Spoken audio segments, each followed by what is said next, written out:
Coaches, today before we get started, I want to thank our sponsor, CoachPad.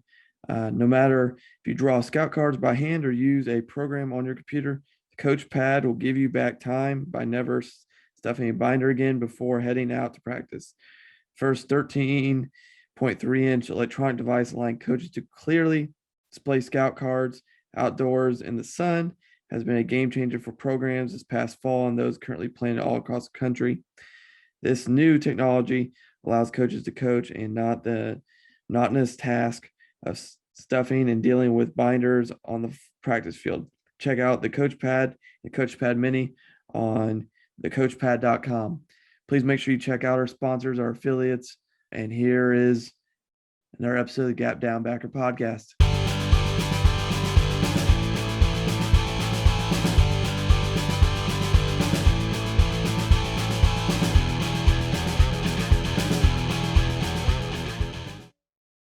Welcome back to another episode of the Gap Down Backer podcast.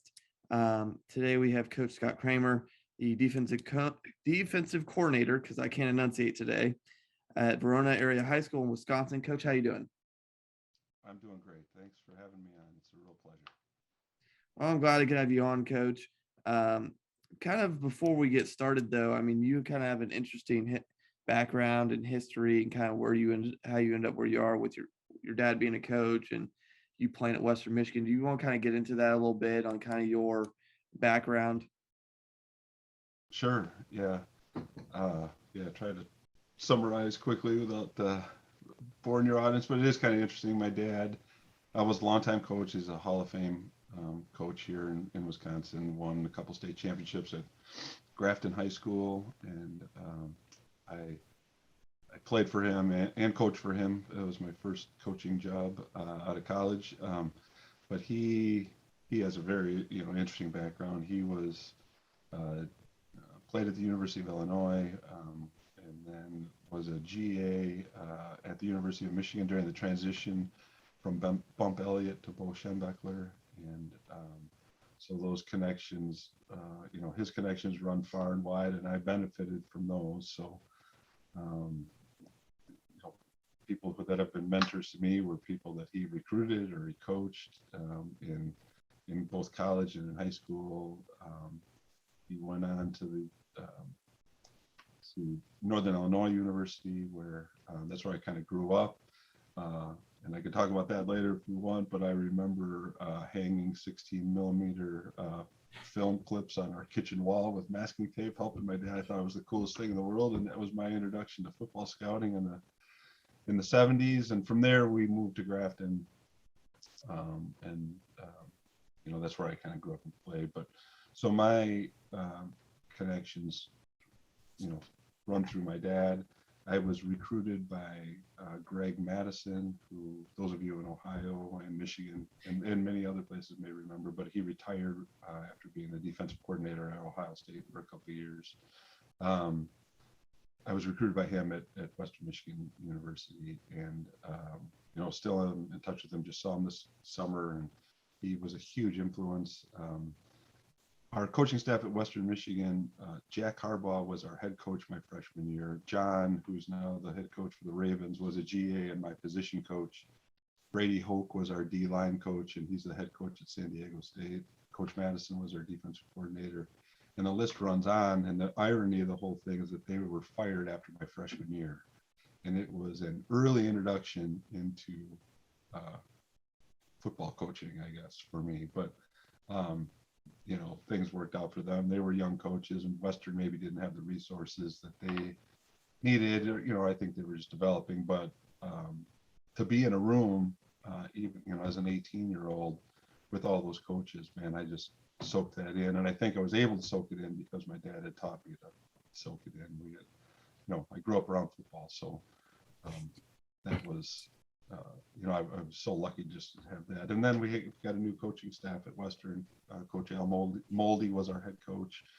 Larry Edlund was our defensive coordinator. Dana Chambers was my position coach, and those guys all knew football well. And I'm still in touch with those two. But I think maybe the point of the story is just growing up around football and seeing my dad, having meetings like this, whatever these look like back in the 70s and 80s, certainly not on Zoom, but just knowing that you had to listen to other coaches and kind of spread your wings as much as possible. That was great for me, because when I was in a room with people who obviously knew what they were talking about, I knew enough to listen and to learn. So that's kind of my background. Obviously, you're a son of a coach.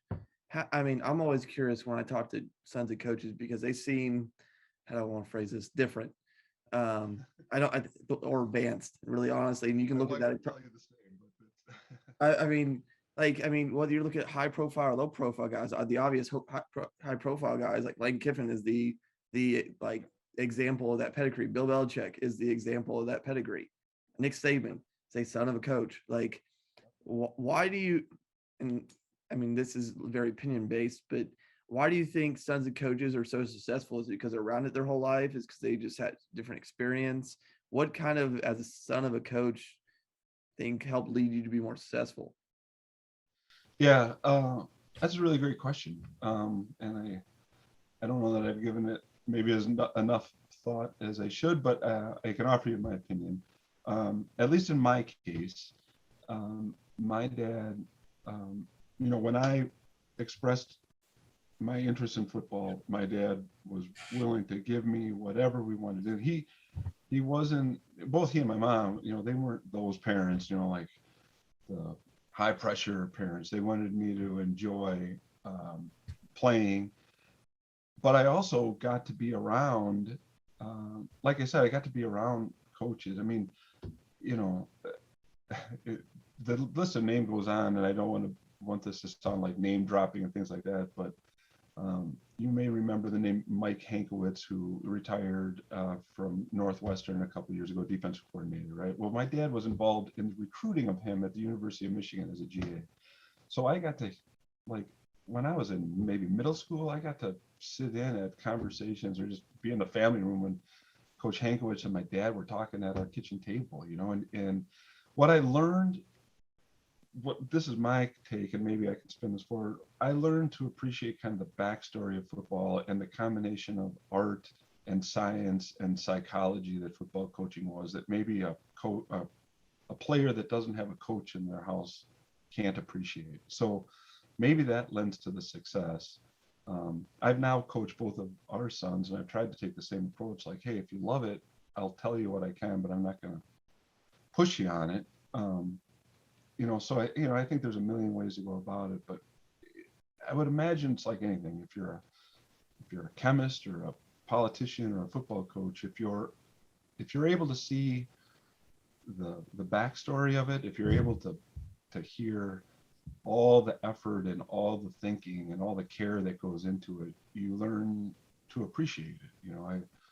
I remember my dad shoot my classmates over to our house when they were going through something, whether it was something home or whatever. So you see that it's just more than putting on a polo shirt with your school's colors, and maybe that's lends itself to the success that sons of coaches have. Okay. Now you also mentioned Coach Mattison and the Harbaughs at Western Michigan, and Coach Hoke, and I'm really curious, especially what you brought for Coach Mattison. Obviously the Harbaughs are the Harbaughs, and they have a great success historically.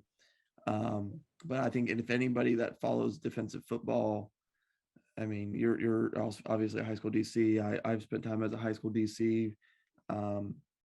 Probably, especially in the Midwest, knows who Coach Mattison is. I mean, Coach Mattison is a very good defensive coach. Spent time at University of Michigan, Ohio State, amongst other wide-ranging, some time in the league. Notre Dame. What did you take from him? What do you still take from him? What do you still call him about things? How does that process work for him? And then also I think you mentioned the Harbaugh was your position coach. What did you take from? I get the year, but I mean, I have coaches who coached me for a year in high school, and they still have a gigantic impact on me. That does, like, your coach is your coach. Yeah. Well, Coach Mattison, obviously, I mean, all of those guys speak for themselves, and really from from strictly a football standpoint, from a day-to-day standpoint, I only got to be around them for what 4 or 5 months, right? Because it was my freshman year, and then they were relieved after the end of my freshman year. But I can tell you just a couple quick stories that maybe highlight what I've taken from them, and what I've taken from that whole group um, is care, just showing how much you care, and all the other stuff kind of takes care of itself. So Coach Mattison, just a couple quick things about him. We we knew when we got to camp my freshman year, you're a freshman in college and you are scared and nervous and everything like that. And he showed up to my room during camp, my roommate's room during camp, late one night. And, like every freshman, you're like, God, I don't know if this is for me. He shows up. So here's this, our defensive coordinator, the guy's in charge, and he shows up with a bag of chocolate chip cookies that his wife had made. And he sits down on our bed with us and just kind of says, you're going to be okay. It's hard. And it's only going to get harder, but you're going to be okay. And then we just kind of talked about, he's from Wisconsin. He grew up in Mattison, Wisconsin. So we talked about Wisconsin. It's midnight, we got meetings probably at 6 or 7 the next morning, and he's sitting there with us and just hanging out. And I'm like, okay, well, we'll survive. We'll make it, Fast forward several years. My two sons were born. Coach Mattison, I think, was with the Ravens at the time, and came to speak at a clinic here in Mattison. So I took Ben and Matt, our sons, to just to say thanks to Coach Mattison more than anything else. Just say, look, you you brought me to Western. I met my wife. I got my degree. I now have kids. And, and I said, I don't know how I could ever repay you. And this was the important lesson. He said, the only thing you need to do is coach kids so that they want to be coaches. And man, that was what more do you need, right? And yeah, and then you asked about the Harbaughs. Coach Harbaugh now lives in Ann Arbor. When he was living in Milwaukee, long story, his daughter married Tom Crean, who was then the head coach at Marquette, the basketball coach at Marquette. I got a hold of Coach Harbaugh. This is like 2012, 2013, so it was long past when we had played. And I got a hold of him, and I said, Coach, I'd love for you to come talk to our team for an afternoon. He was there the next day.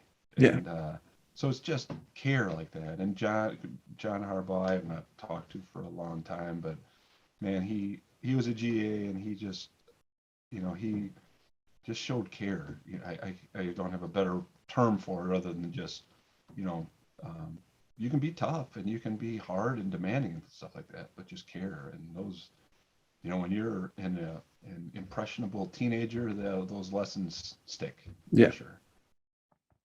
Exactly. And like I said, I think that's a good example of how coaches have a positive impact. And I think that's kind of what we try to do on a daily basis, especially, I mean, this probably won't come out till January, February, but this time of year around Christmas, the impact that we can have on. But in kind of moving on, I mean, you've obviously had a very successful career as a defensive coordinator and just coaching in general. Why, I mean, before we get into specifics of stuff, why do you think obviously all the stuff we've talked about has helped lead to your success? Obviously, talent helps. I mean, I'm not going to sugarcoat it. We all know, like, our good years, we have good talent. I mean, but why else do you think you've been so successful at what you've been able to and have been able to accomplish over the past 20 plus years? Yeah. Well, good players help. Yeah. And all kind of coach speak and everything aside, so Dave Richardson is our head coach, and he just retired. He just finished his 22nd year at Verona. It was my 21st year. So I think that continuity has been really helpful. We did not know one another when we began coaching together back in 2001.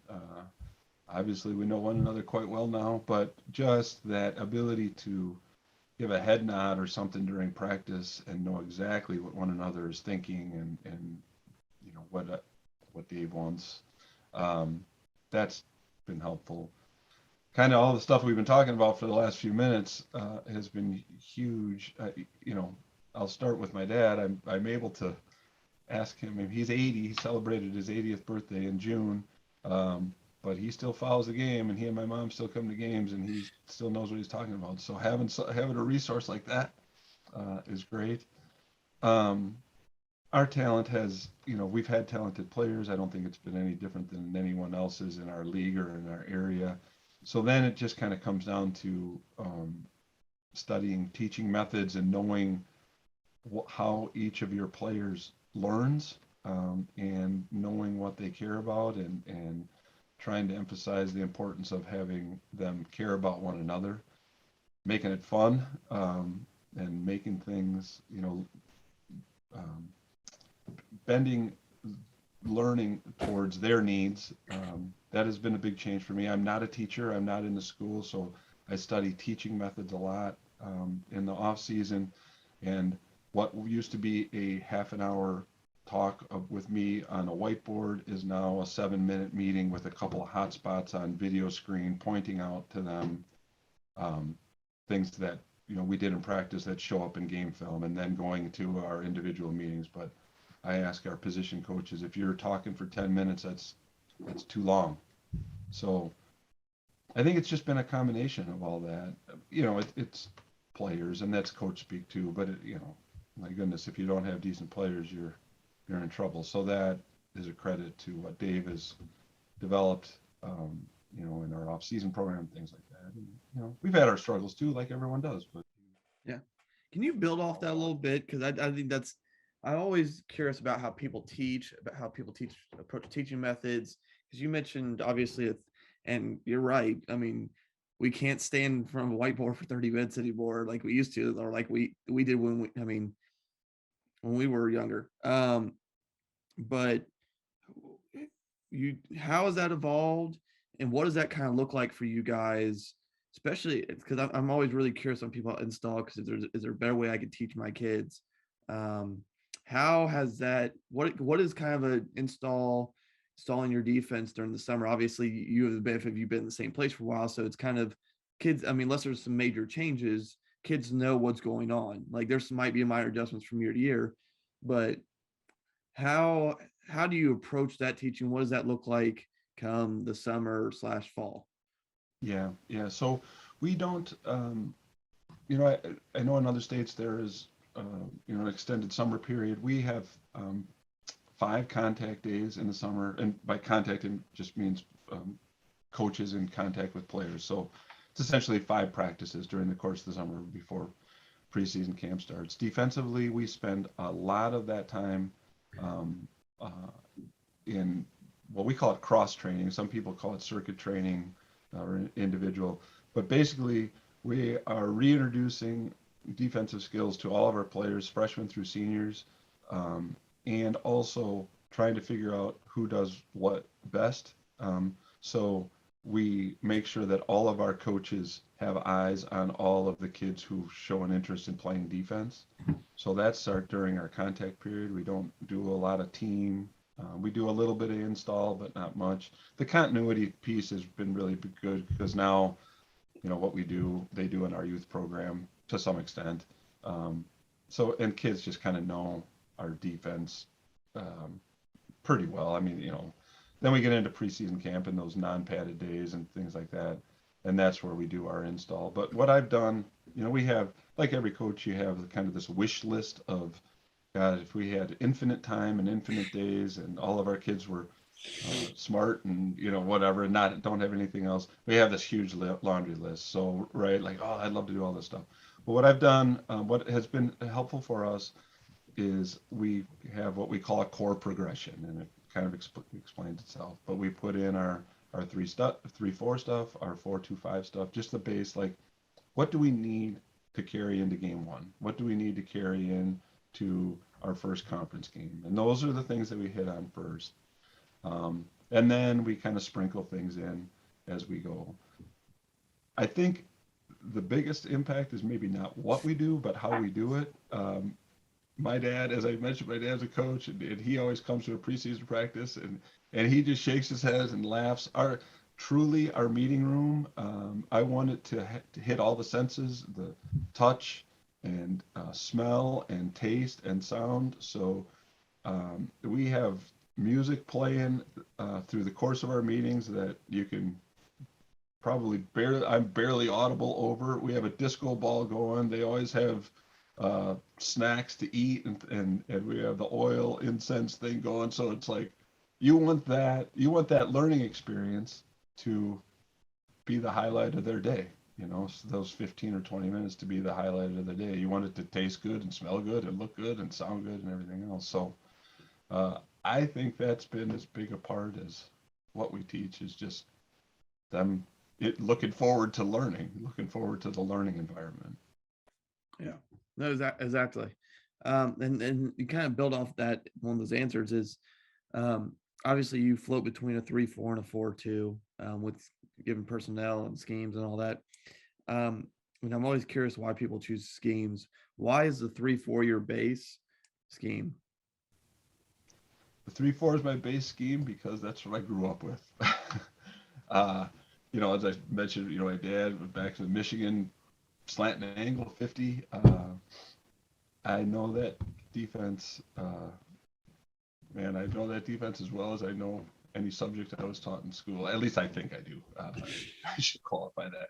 That's what I grew up with, and you know, the whole concept behind slant and angle, and dropping a safety down, and things that, you know, I think a lot of coaches look at it now and kind of the Rip Liz stuff, and you know, certainly there's nuances and new developments to it, but that's to me that's base defense. You know, that's what we've been doing all along. So that's where I start. Obviously, with the way the game has changed and spreading things out, you want to be able to go between 3 down and 4 down. And I didn't realize it even back, you know, when my dad was coaching it, or even with Coach Mattison or Coach Edlin in college when we were doing it. But that was happening maybe unknowingly, going from a 3 down to 4 down looks just as the game evolved. So that is the reason we go in between, and we teach it. We try to teach it seamlessly, right? So we have a Verona package, which is our 3-4 calls under that umbrella, and we have a Wildcat package, which is our 4-2-5 under that umbrella. But the calls within those are interchangeable. They, you know, they just know that the alignment's a bit different, and we shift from one to the other, you know, pre-snap and as most people do. Like I told you before we started, I don't think we're doing anything revolutionary, but that's really the reason behind my behind us using the 3-4 as our install, is just that's what I know the best, I think. Now, how has that defense though evolved over the course of your tenure? Because obviously the old 53-4 slant angle and I think most of us defensive coaches have seen the old the old VHS tapes that's been converted to of the Michigan coaches talking and the drill film. And how has that evolved for you? Obviously, I mean, you're not a pure 50 essentially anymore, but how has your system evolved over the course in the past 20 years? But you probably really can say the past 10, because with the mass advancement of the spread and concepts and the increased usage of, say, zone reads and RPOs, how has your system evolved over the course of that time? Yeah.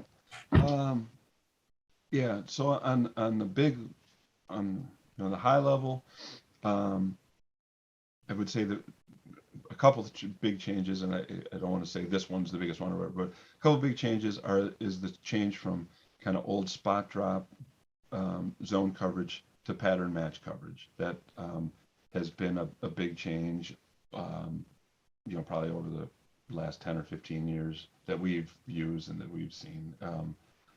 You know, 50 defense used to be really just a spot drop cover 3 coverage, and now it is more pattern. At least the way we do it is more pattern match. So it becomes man coverage after receivers declare their routes. I don't think that's anything different than what everyone's doing kind of across the country with pattern match coverage, but it becomes the tighter coverage. The other thing is the use of the fire zone blitzes, or whatever, zone blitzes, or whatever you want to call them, the use of those on any down and the aggressiveness of it. Um, Again, early in my coaching career and even growing up, the concept of playing offense on defense, two things: the concept of playing offense on defense and turnovers being takeaways were impressionable things to me. Just defense in general, the words that are used in defense in general are on your heels. You're defending. The offense is turning the ball over, and we wanted to change those to takeaways and playing offense and defense. So the use of a fire zone or a blitz on a first down, 1st and 10 situation, or a 2nd and medium situation, that was unheard of in the 70s and early 80s. And now you've progressed, and now you got to be able to bring everybody at any point. So those have been the big changes to me. And then I think on a smaller scale, just the technique, especially D-line play and linebacker play. The 50 defense was always close on the edge, right? Never spill anything. Linebackers had their gap fits, and now there are situations where we want our outside linebackers to spill out to a safety and use a different technique than that. So, not to get too into the weeds, but on a smaller scale, those are some of the technique changes or some of the fit changes, what has evolved. Okay. Now, when you say pattern matched, are you talking more? So just, and part of it is clarification to my audience is, are you talking more Ripple is cover 3 stuff? Yeah, most certainly. Yeah.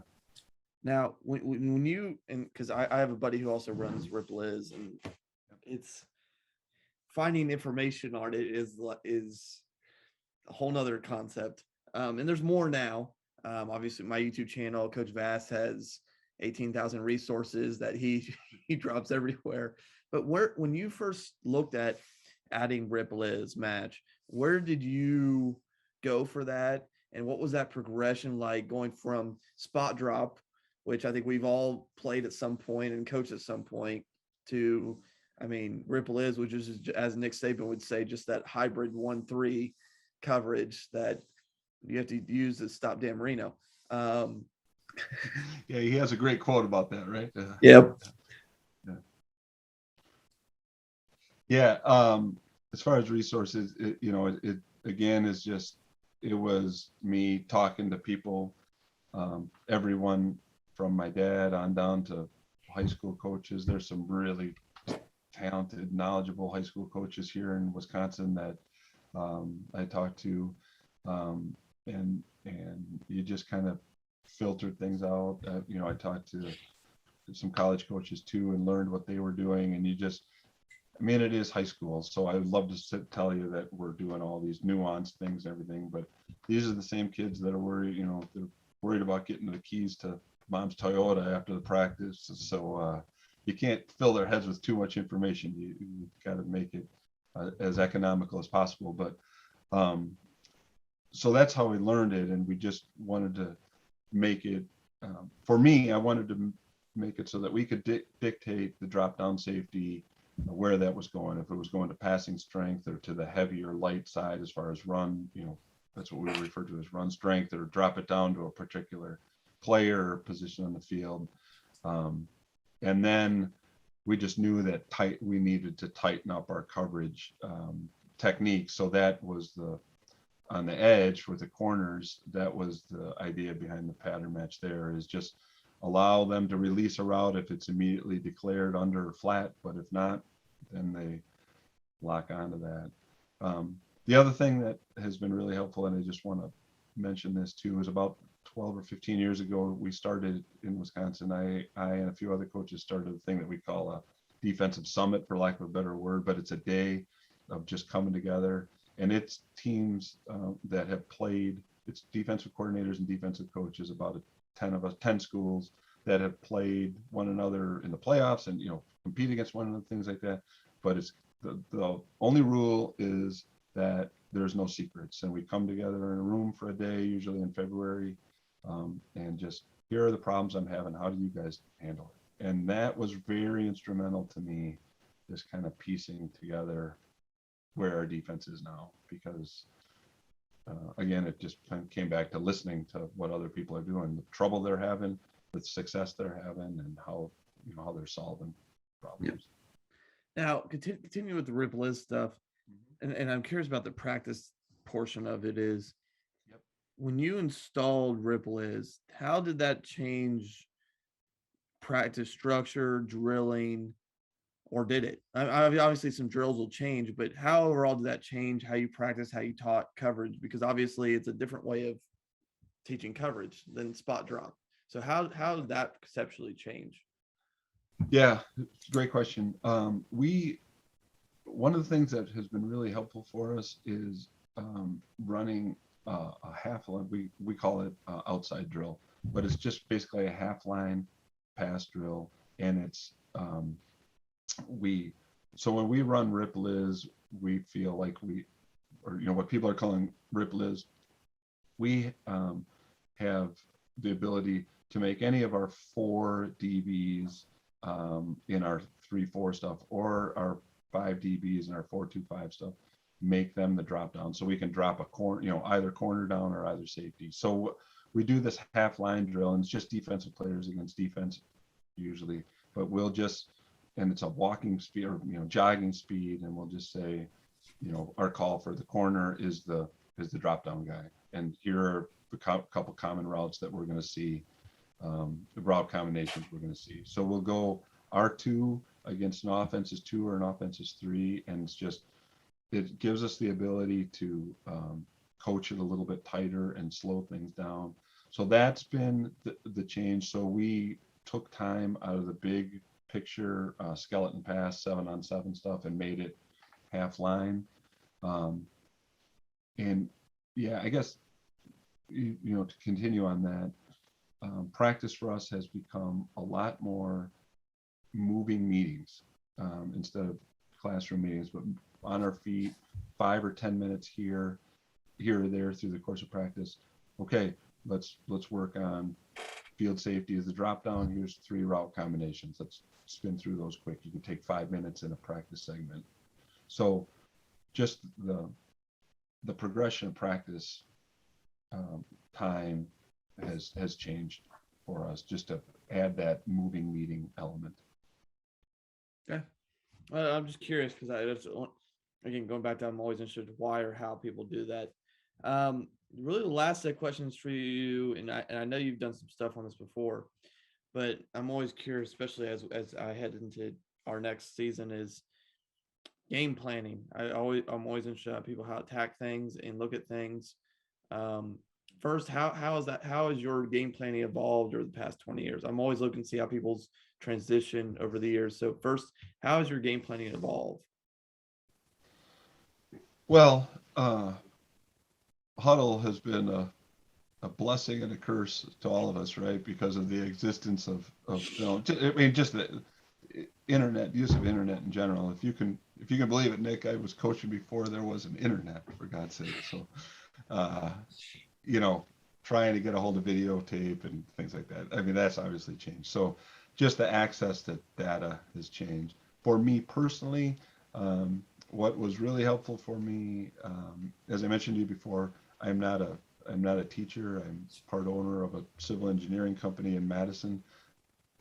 We have some really smart people that work for us. So I think it was about 18 years ago, I sat down with some of our engineers, some who were football fans and some who had never seen a football game in their life. And I said, teach me everything you can about Excel. So I set up a pretty extensive workbook. Some people have seen it like on the internet, or I've talked about it before. It's a pretty extensive workbook of that involves game planning and practice planning and our call sheet, and ties all that stuff together just for efficiency, so that we are practicing against the things that we think we are most likely to see in a game.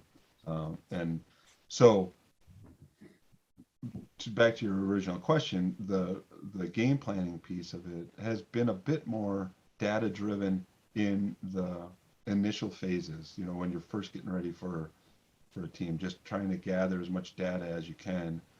But then it does come down to gut, and it comes down to how you present it to your players.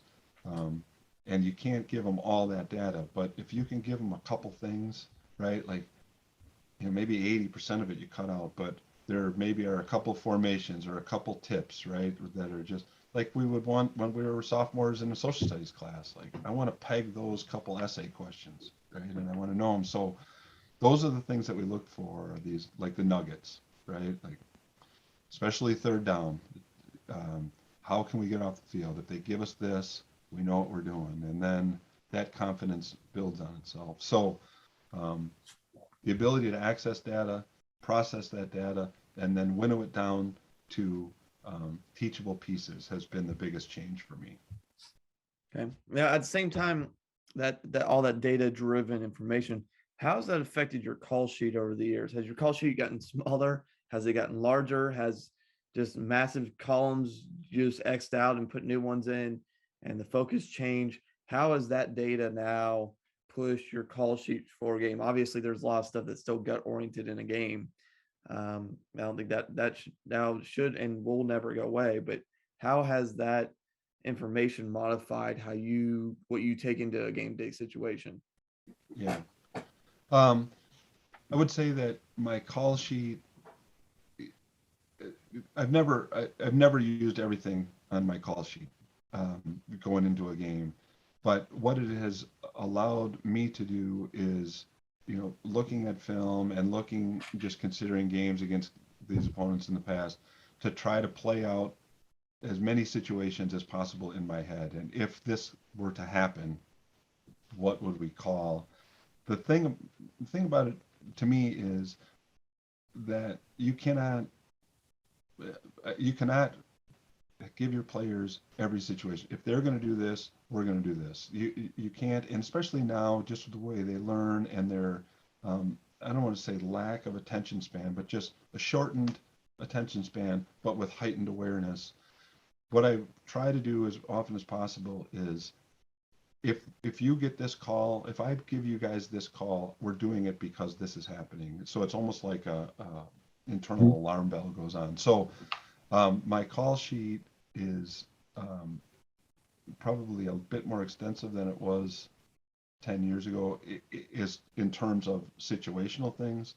But then it really comes down to gut. And if a call that I have under 1st and 10 in the green zone of the field is working, we may use it in the red zone on 3rd down. You're foolish to go against that. But at least all the data allows you to identify potential situations. If you have the time to sit and think through it, like, well, if this occurs, what would we want to do? And then you can put that down, and then if it plays out, then at least you have something that you thought through, not in the spur of the moment. Yeah, I get it. I'm just always curious on how things have changed. Kind of before we go, Coach. I mean, obviously, I mean, I'll phrase it this way. When did you choose, when and why? Because we've hit on the 4-2 a little bit, and I want to swing back to it before we go. It's when and why did you add that package to your defense? What was the motivator, and where does that kind of helped you at? Yeah, well, it's another coaching connection thing. And so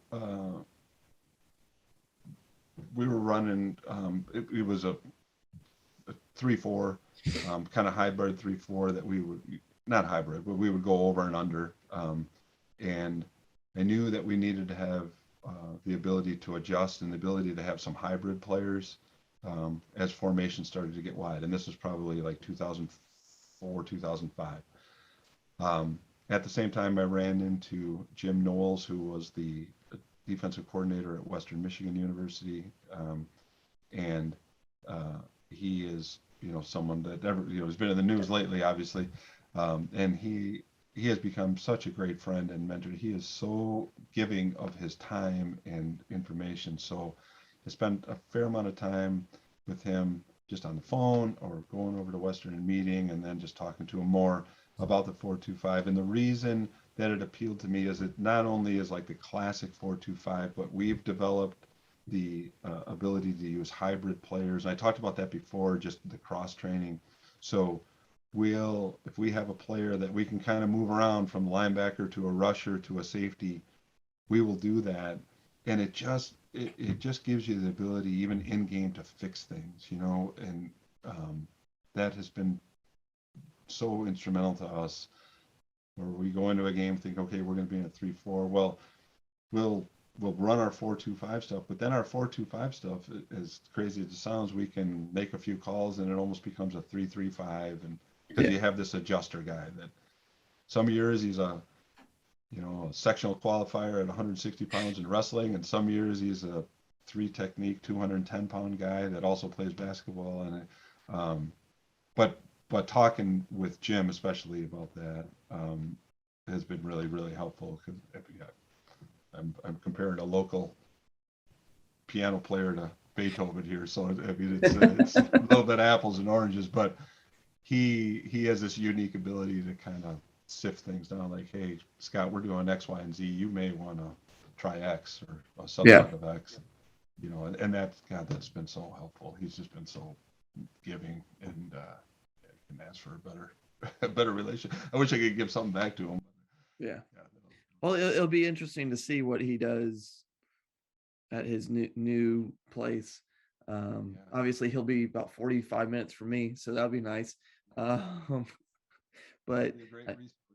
oh God, yes. I mean, like I said, me and you both try to help Vass get him on his podcast, and obviously Jim is a great resource with a great mind, and um, hopefully he has a tremendous amount of success at Ohio State, which is the goal and would make everybody in my state very happy. Uh, Yeah. but yeah, Coach, I do want to ask you one more thing before we go, and I keep always adding one more thing, but talk to me, because you mentioned that coaches summit earlier, and it's kind of had me thinking while you've been talking. Where where I mean, you mentioned a little bit of idea, but where did you guys like? Okay, this is why we're going to do this. This is why we need to do this. How did that all orchestrate? And then you've obviously brought the Rip Liz stuff with you out of that. Um, but how helpful do you think it is for a group of 5, 10, 15 coaches to get together in an off season and just throw stuff at a wall? And how long do these summits usually last? Is it like 1 or 2 hours? Is it 5 hours? Do we get lunch? How long does that process go? Yeah. Um, no, it's an all day thing. Um, we, it's probably 8 hours, and as you can imagine, it evolves to a few pizzas and things at the end, and that's fun too. But yeah, I can tell you, I was speaking at a clinic in north central Wisconsin, and Neil Hatfield, who was or is the defensive coordinator at Hudson High School, which is in Wisconsin, but up near Minneapolis, right on the border. He and I were speaking at the same clinic. We did not know one another. We ended up sitting at the same table, maybe for lunch or something like that, and really hit it off. He's become a dear friend to me now. But we were talking about the same troubles, like, God, what are you doing here? I don't know. What are you doing here? With this offense or with this formation, and then we said, well, we should get together, as you do, right? And then I think each of us said, well, if we get together, I'd like to bring these couple other buddies. And so we did it at our high school for the first year, and that was probably mid 2000s, I think. But it was such a great day. We all left there thinking, wow, I was able to give something, which we all want to do, and I was able to learn a bunch of stuff, which was great, and kind of develop new friendships. And then it just evolved, and so it's a really good day. We did it via Zoom last year because of the pandemic, but hopefully this year we're able to get back together. But we've had, yeah, it's a good day to sit and think, and just you know, there's some people who have been really, really successful, some multiple state champs and things like that in there, but somehow we're able to cast ego aside and just help one another out, fully knowing that we may run into one another in a playoff game, and so be it. Really appreciate you. This is a great service to the coaching community. I'm grateful for you doing it. Thank you, Coach. Appreciate that. So, coaches, again, please, I'll put Coach's Twitter in the bio. Please give him a follow if you have any questions for him. If you want something a little more in depth, on his 3-4, on the pattern matching, on game planning. I know he did something, I think, for Granddaddy or something. So you did some. I know I saw something on game planning from you somewhere. Yeah, So Wisconsin coaches, I think. yeah, so check that out. Make sure you like, share, subscribe, all that lovely little stuff. Check out the sponsors, affiliates below. And that's another episode of the Gap Down Backer podcast.